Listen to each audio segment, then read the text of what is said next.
നമസ്കാരം ഫ്രണ്ട്സ്, ഞാൻ നിങ്ങളുടെ Sanil Perunthottath. Campus activewear limited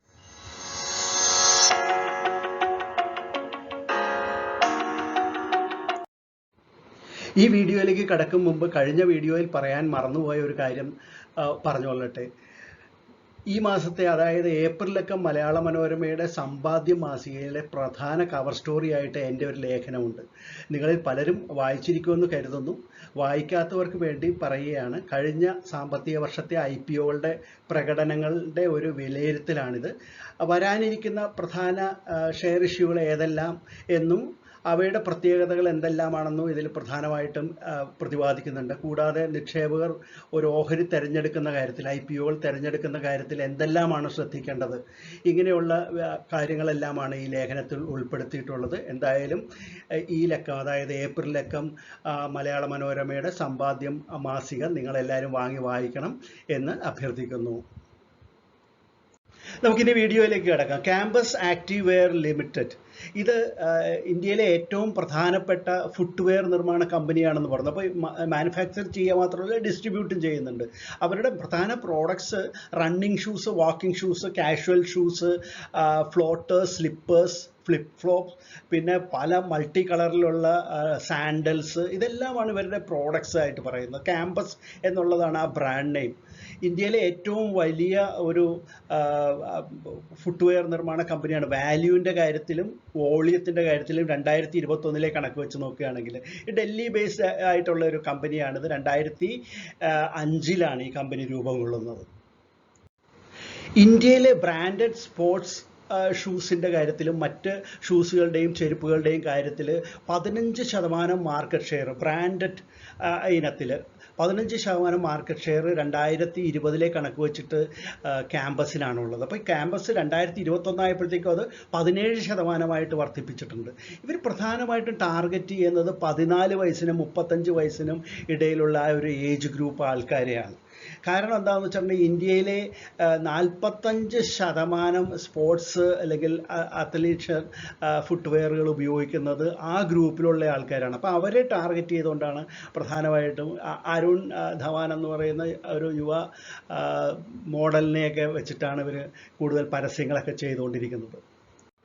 campus ആക്റ്റീവെയറിന് ഇന്ത്യയിൽ 5 മാനുഫാക്ചറിങ് ഫെസിലിറ്റീസ് അല്ലെങ്കിൽ സെൻറ്ററുകളാണുള്ളത്. അവർ ടോട്ടലായിട്ട് 25.6 ദശലക്ഷം പെയറുകളാണ് ഷൂസ് ആണെങ്കിലും മറ്റു ചെരുപ്പുകളാണെങ്കിലും നിർമ്മിക്കുന്നത്. അത് 2021 കണക്ക് വെച്ചിട്ട്. മാത്രമല്ല 400ഓളം ഡിസ്ട്രിബ്യൂട്ടേഴ്സ്, അതായത് 28 സ്റ്റേറ്റുകളിൽ 625 സിറ്റികളിൽ 400 ഡിസ്ട്രിബ്യൂട്ടേഴ്സും 18,200ഓളം റീറ്റെയിലേഴ്സും കമ്പനിക്കുണ്ട്. അപ്പം വളരെ ശക്തമായിട്ടുള്ളൊരു നെറ്റ്വർക്ക് കമ്പനിക്ക് ഇന്ത്യയിലുണ്ട്. കമ്പനിയുടെ പ്രൊമോട്ടേഴ്സ് എന്ന് പറയുന്നത് ഹരികൃഷ്ണൻ അഗർവാളും നിഖിൽ അഗർവാളുമാണ്. അതിൽ ഹരികൃഷ്ണനാണ് ചെയർമാനും MDയും. നിഖിൽ അഗർവാളാണ് ഓൾ ടൈം ഡയറക്ടറാണ് അദ്ദേഹം, അതുപോലെ തന്നെ CEOയുമാണ്. ഈ കമ്പനിയുടെ ഇഷ്യൂ എന്ന് പറയുന്നത് ഫുൾ ഓഫർ ഫോർ സെയിലാണ്. അതായത് പ്രൊമോട്ടേഴ്സ് ഇപ്പോഴത്തെ ഇൻവെസ്റ്റേഴ്സും വിൽക്കുന്നതാണ്, അല്ലാതെ ഫ്രഷ് ഓഹരികളൊന്നും തന്നെ മാർക്കറ്റിലേക്ക് വരുന്നില്ല. ഇവർ വിൽക്കുന്നത് മാത്രമാണ്. അപ്പോൾ അതായത് ഇപ്പോഴത്തെ കണക്ക് വെച്ചിട്ട് ഇഷ്യൂവിന് തൊട്ട് മുമ്പ് ഈ 2 പ്രൊമോട്ടേഴ്സിൻ്റെ കയ്യിൽ 78.21% ഓഹരികളുണ്ട് കമ്പനിയുടെ. അത് അവർ ഇഷ്യൂ കഴിയുമ്പോൾ അവരുടെ കൈവശം 74.1% അവരുടെ കയ്യിലുണ്ടാവുക. അതായത് 4.11% ഓഹരികളാണ് ഇവർ ഓഫർ ഫോർ സെയിലായിട്ട് വിറ്റഴിക്കുന്നത്. ബാക്കിയുള്ള ഈ 1400 കോടിയുടെ ഇഷ്യൂ ആണെന്ന് പറഞ്ഞില്ലേ, ബാക്കിയുള്ളത് ഇവരെ കൂടാതെ ചില ഇൻവെസ്റ്റേഴ്സ്, ഇപ്പോഴുള്ള ഇൻവെസ്റ്റേഴ്സും ഓഹരികൾ വിറ്റഴിക്കുന്നുണ്ട്. അതാരാണെന്ന് നമുക്ക് നോക്കാം. അതായത് ഇപ്പോൾ ഉള്ള ഈ ഇഷ്യൂ സൈസ് എന്ന് പറയുന്നത് 4.79 കോടി ഓഹരികളാണ്. അത്രയും ഓഹരികളാണ് ഓഫർ ഫോർ സെയിലായിട്ടാണ് വിൽപ്പനയ്ക്ക് വേണ്ടിയിട്ട് മാർക്കറ്റിലേക്ക് വരുന്നത്. അതായത് ഫ്രഷ് ഓഹരികൾ ഒന്നുമില്ല എന്ന് നമ്മൾ പറഞ്ഞു. അപ്പോൾ അതിൻ്റെ അർത്ഥം കമ്പനിയിലേക്ക് ഇതുവഴി ലഭിക്കുന്ന 1414 കോടി രൂപ ഒരു പൈസ പോലും കമ്പനിക്ക് കിട്ടുന്നില്ല. അത് ഈ ഓഹരികൾ വിൽക്കുന്നവർക്കാണ് കിട്ടുന്നത്, ഈ പ്രൊമോട്ടേഴ്സിനും മറ്റു ചില ഇൻവെസ്റ്റേഴ്സിനും എന്ന് നമ്മൾ പറഞ്ഞു. അവരുടെ വിശേഷങ്ങളാണ് നമുക്ക് നോക്കേണ്ടത്. ഹരികൃഷ്ണൻ അഗർവാളും നിഖിൽ അഗർവാളും കൂടി ചേർന്ന് ഏകദേശം 12.5 ദശലക്ഷം ഓഹരികളാണ് വിൽക്കുന്നത്.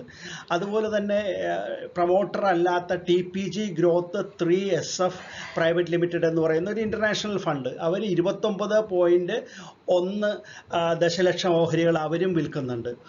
പിന്നെ QRG എൻ്റർപ്രൈസസ് ലിമിറ്റഡ് എന്ന് പറയുന്ന കമ്പനി, അവർ 6.05 ദശലക്ഷം ഓഹരികൾ അവരും വിറ്റഴിക്കുന്നുണ്ട്. അപ്പോൾ ഇവരെല്ലാം ഈ കമ്പനിയുടെ ആരംഭകാലത്ത് ഇതിന് ഫണ്ട് ചെയ്തിട്ടുള്ള ഗ്രൂപ്പുകളാണ് ഈ ഇൻവെസ്റ്റേഴ്സ് എന്ന് പറയുന്നത്.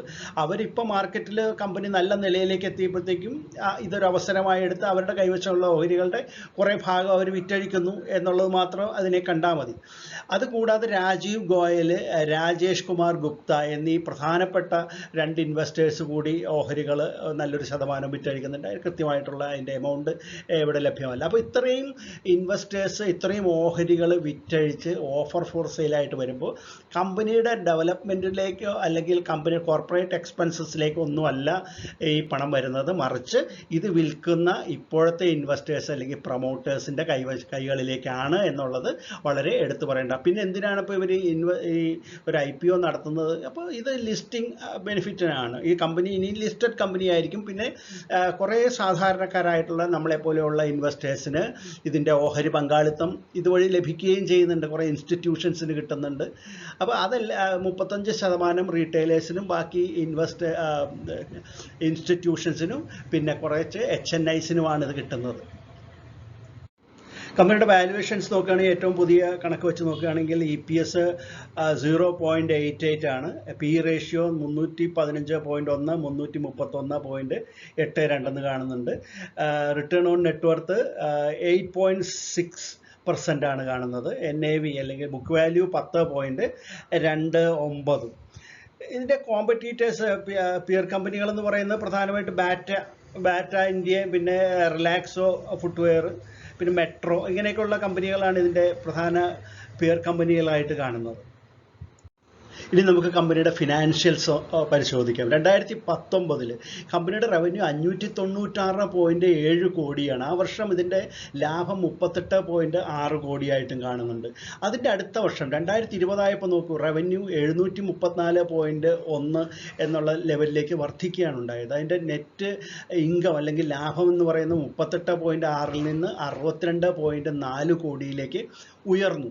അത് പിന്നീട് 2021 ആയപ്പോഴത്തേക്കും അല്പം കുറഞ്ഞു. കാരണം എന്താണ്? ആ കോവിഡിൻ്റെ കാലമാണ്, നമുക്കറിയാം. ആ സമയത്ത് ടാക്സിൻ്റെ നിലവാരം കൂടുകയും ചെയ്തു. അതുപോലെ ഈ ഫുട്വെയറുകളുടെയും ഷൂസ്, ചെരുപ്പുകൾ, അങ്ങനെയൊക്കെയുള്ള കാര്യങ്ങളുടെ എല്ലാം ഉപയോഗം കുറഞ്ഞു. സ്കൂളുകളും കോളേജുകളും ഒന്നുമില്ല, സ്പോർട്സ് ഇല്ല, ജനങ്ങൾ പുറത്തിറങ്ങാത്ത ആ കാലഘട്ടം, വീട്ടിൽ ലോക്ക്ഡൗൺ ആയിട്ടിരിക്കുന്ന സമയത്ത് ഇതിൻ്റെ റവന്യൂ 715.1 കോടിയായിട്ട് കുറഞ്ഞു. അതുപോലെ തന്നെ നെറ്റ് ഇൻകം അല്ലെങ്കിൽ ലാഭം എന്ന് പറയുന്നത് 62.4-ൽ നിന്ന് 26.9 കോടിയിലേക്ക് താന്നു.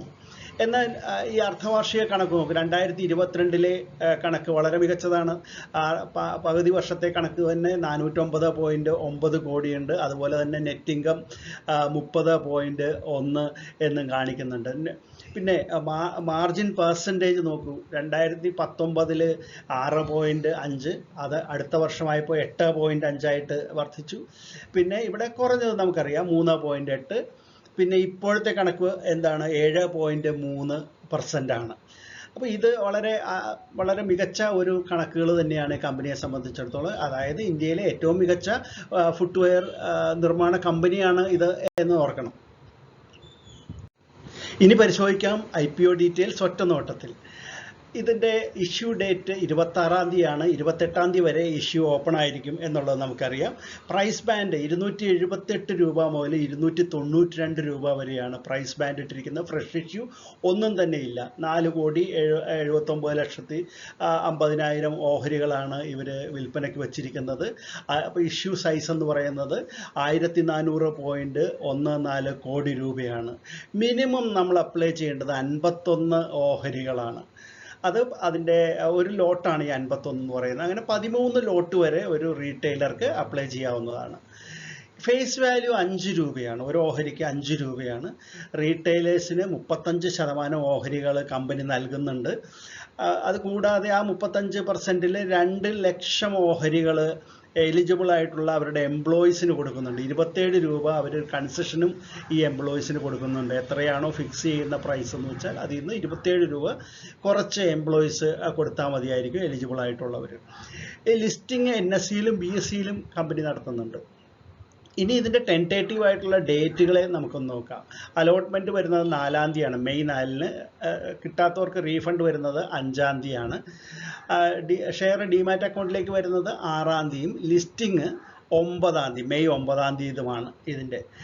പിന്നെ നമ്മൾ അറിയേണ്ട ഒരു കാര്യം എന്ന് വെച്ചാൽ ഈ ഫുട്വെയറിൻ്റെ കാര്യത്തിൽ ഇന്ത്യയിൽ നമ്മൾ CAGR നോക്കുകയാണെങ്കിൽ, അല്ലെങ്കിൽ കോമ്പൗണ്ട് ആനുവൽ ഗ്രോത്ത് റേറ്റ് നോക്കുകയാണെങ്കിൽ ഇപ്പോൾ ഒരു 8% മാത്രമേ ഉള്ളൂ. ഇൻ്റർനാഷണലി നോക്കുകയാണെങ്കിൽ വളരെ കുറവാണ്. 8% ഒരു ഗ്രോത്ത് റേറ്റ് ഈ ഇൻഡസ്ട്രിയിൽ കാണുന്നത്.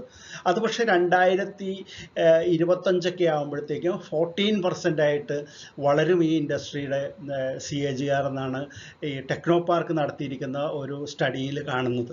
അപ്പോൾ വളരെ ശുഭകരമായിട്ടുള്ള ഒരു കാര്യമാണ് ഈ ഇൻഡസ്ട്രിയെ സംബന്ധിച്ചിടത്തോളം. പക്ഷേ ഇത് ഓഫർ ഫോർ സെയിലാണ്. ഓഫർ ഫോർ സെയിലാണെന്ന് കരുതി കുഴപ്പമൊന്നുമില്ല. ഈ കമ്പനിയുടെ ഓഹരികളിൽ പങ്കാളിയാവാനായിട്ട് നമുക്ക് കിട്ടുന്ന ഒരു അവസരമാണിത്. ഇത് ലിസ്റ്റഡ് കമ്പനി ആവുകയാണ്. ഇങ്ങനെയുള്ള കാര്യങ്ങളാണ് നമ്മൾ ഇതിൻ്റെ പോസിറ്റീവായിട്ട് ചിന്തിക്കേണ്ടത്. ക്യാമ്പസ് ആക്റ്റീവെയർ ലിമിറ്റഡ് എന്ന ഈ ഇഷ്യൂവിൻ്റെ registrar link time India private limited എന്ന് പറയുന്ന പ്രശസ്തമായിട്ടുള്ള കമ്പനിയാണ്. Lead managers JM financial consultants, BOFA securities, CLSA India, Kotak Mahindra capital എന്നിങ്ങനെയുള്ള ഫേമസ് ആയിട്ടുള്ള ലീഡ് മാനേജേഴ്സുമാണ്. ക്യാമ്പസ് ആക്റ്റീവെയർ ലിമിറ്റഡ് എന്ന കമ്പനിയുടെ IPO വിശേഷങ്ങളാണ് ഞാൻ നിങ്ങളുമായിട്ട് ഇതുവരെ പങ്കുവച്ചത്. നിങ്ങൾക്കിത് ഇഷ്ടപ്പെട്ട് കാണുമെന്ന് കരുതുന്നു. ഇഷ്ടപ്പെട്ടെങ്കിൽ തീർച്ചയായിട്ടും ഇത് ലൈക്ക് ചെയ്യാനും ഷെയർ ചെയ്യാനും മടിക്കരുത്. നിങ്ങളുടെ കമൻറ്റുകൾ വിലപ്പെട്ടതാണ്. അതോടൊപ്പം തന്നെ സബ്സ്ക്രൈബ് ചെയ്തിട്ട് ബെൽ ബട്ടൺ പ്രസ് ചെയ്യണം. ബെൽ ബട്ടൺ പലരും പ്രസ് ചെയ്തിട്ടില്ല. അതുകൊണ്ടാണ് നിങ്ങൾക്ക് ഇതിൻ്റെ നോട്ടിഫിക്കേഷൻ കിട്ടാത്തത്. നോട്ടിഫിക്കേഷൻ കിട്ടാനായിട്ട് ബെൽ ബട്ടൺ പ്രസ് ചെയ്യാൻ പ്രത്യേകിച്ച് മറക്കരുത്. എന്തായാലും നമുക്ക് അടുത്ത വീഡിയോയുമായിട്ട് ഉടൻ തന്നെ വീണ്ടും കാണാം. അതുവരെ നന്ദി, നമസ്കാരം, ബൈ.